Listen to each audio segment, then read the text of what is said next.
राधे राधे भक्तजनों, आज आप सुनेंगे रविवार की व्रत कथा। जो लोग रविवार का दिन नमक छोड़ते हैं वो लोग का रविवार का व्रत कथा पूरा सुनना चाहिए, ताकि रवि देवता उन पर प्रसन्न हो जाए और उनकी सारे इच्छाएं पूरा कर दे। रविवार का दिन नमक छोड़ने से शरीर स्वस्थ रहता है और बड़ बीमारी नहीं शरीर में आता है, क्योंकि सूर्य भगवान का कृपा उन पर बनी रहती है। सूर्य भगवान सारे दुख तकलीफ को दूर कर देते हैं। कृष्ण राधे राधे मेरे प्यारे भक्तजनों, आज आप सुनेंगे रविवार का व्रत कथा। प्राचीन काल में एक बुढ़िया माई रहती थी। वो नियमित रूप से रविवार का व्रत करती है। रविवार के दिन सूर्योदय से पहले उठकर बुढ़िया माई स्नादि से निमृत होकर आंगन को गोबर से लीप कर स्वच्छ करती है। उसके बाद सूर्य भगवान की पूजा करते हुए रविवार व्रत कथा सुनकर सूर्य भगवान का भोग लगाकर दिन में एक समय भोजन करती है। सूर्य भगवान की अनुकंपा से बुढ़िया माई को किसी प्रकार की चिंता और कष्ट नहीं है। धीरे धीरे उसका घर धन धनाय से भर रहा था। उस बुढ़िया माई को सुखी होते देखकर उसकी पड़ोसिन ने उसे जलने लगी। बुढ़िया माई ने कोई गाय नहीं पाले रखी थी, अतः वो अपनी पड़ोसिन के आंगन में बंधी गाय का गोबर लाती है। पड़ोसिन ने कुछ सोचकर अपनी गाय को घर के भीतर बांध देती है। रविवार को गोबर न मिलने से बुढ़िया माई अपना आंगन नहीं लीप सकी। आंगन न लीप पाने के कारण उस बुढ़िया माई ने सूर्य भगवान को भोग नहीं लगाई और उस दिन सवाए भी भोजन नहीं किया। सूर्यास्त होने पर बुढ़िया माई भूखी प्यासी सो गई। प्रात काल सूर्योदय से पूर्व उस बुढ़िया माई की आंख खुली तो वो अपने घर के आंगन में सुंदर गाय और बछड़े को देखकर हैरान हो गई। गाय को आंगन में बांधकर उसने जल्दी से उसे चारा ला कर खिलाया। पड़ोसिन ने उस बुढ़िया माई के आंगन में बंधी सुंदर गाय और बछड़े को देखी तो वो उसे और अधिक जलने लगी। तभी गाय ने सोने का गोबर किया। गोबर को देखते ही पड़ोसिन की आंखें फट गई। पड़ोसिन ने उस बुढ़िया माई को आस पास ना पाकर तुरंत उस गोबर को उठाया और अपने घर ले गई और अपनी गाय का गोबर वहां राख आई। सोने के गोबर से पड़ोसिन कुछ ही दिनों में धनवान हो गई। गाय प्रतिदिन सूर्योदय से पूर्व सोने का गोबर किया करती है और बुढ़िया माई के उठने के पहले पड़ोसिन उस गोबर को उठा कर ले जाती है। बहुत दिनों तक बुढ़िया माई को सोने के गोबर के बारे में कुछ पता नहीं चला।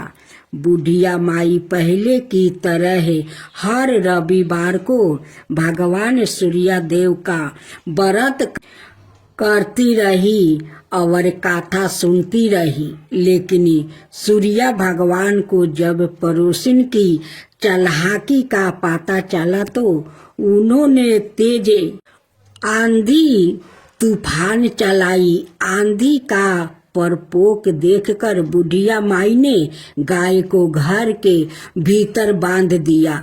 सुबह उठकर बुढ़िया माई ने सोने का गोबर देखी, उसे बहुत आश्चर्य हुआ। उस दिन के बाद बुढ़िया माई गाय को घर के भीतर बांधने लगी। सोने के गोबर से बुढ़िया माई कुछ ही दिन में बहुत धनी हो गई। उस बुढ़िया के धनी होने से पड़ोसिन बुरी तरह जल भूनकर राख हो गई और उसने अपने पति को समझा बुझाकर उसे नगर के राजा के पास भेज दिया। सुंदर गाय को देखकर राजा बहुत खुश हुआ। सुबह जब राजा ने सोने का गोबर देखा तो उसके आश्चर्य का ठिकाना न रहा।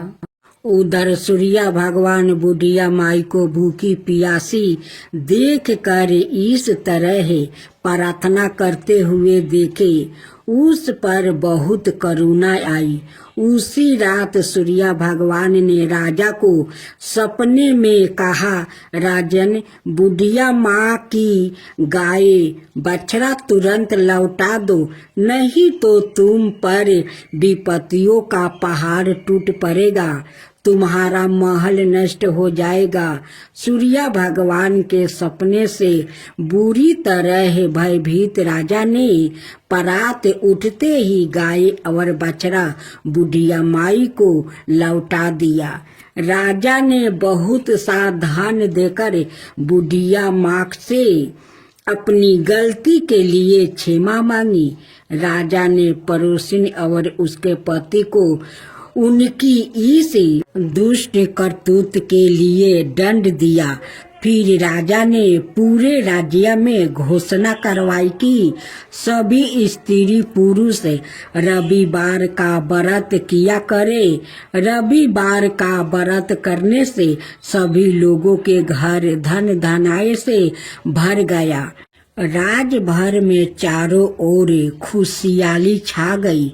स्त्री पुरुष सुखी जीवन यापन करने लगे और सभी लोग की शारीरिक कष्ट भी दूर हो गया। अब आप सुने सूर्य उपासना। भगवान सूर्य परमात्मा नारायण के साक्षात प्रतीक है, इसलिए वो सूर्य नारायण कहलाते हैं। वैसे भी भगवान सूर्य प्रत्यक्ष देवता है और समस्त चराचर प्राणियों के आधार है।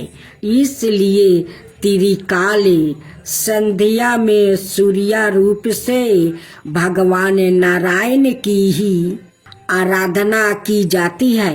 उनकी उपासना से तेज बल आहु और नेत्रा ज्योति की वृद्धि होती है। भगवान सूर्य का अवतार ही संसार के कल्याण के लिए है। वो नृत्य सभी को चेतनता प्रदान करते हैं। चराचर जगत पर कृपा करना ही उनका स्वभाव है। अपने भक्तों और उपासकों पर तो उनकी विशेष प्रति रहती है। पंचों देवों उपासना में उनका विशिष्ट स्थान है। भगवान भास्कर समस्त बुराइयों को दूर कर कल्याण और मंडल प्रदान करने वाले हैं, इसलिए उनसे प्रार्थना की जाती है। शास्त्रों किरणों वाले दूरादशतामा भगवान सूर्य हमें अस्त से तस की और अंधकार से प्रकाशी की और मृत्यु से अमरताओं की ओर ले जाते हैं।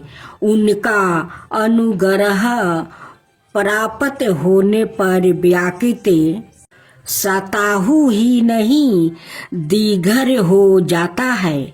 उनकी उपासना से वृद्धि अत्यंत निर्मल हो जाती है, अंत कारण पवित्र हो जाता है और साधक भगवत प्राप्ति की योग्यता प्राप्ति कर लेता है। विरिधि के विरय के भगवान सविता ही है, इसलिए गायत्री मंत्र भगवान से सर्द विरिधि के लिए ही प्रार्थना की गई है। वैदिक मंत्रों के दृष्टि सभी ऋषि महर्षि दैत्यों उपासना के द्वारा ही हर्ष मेधा और अध्यात्म ज्ञान से संपन्न हुआ।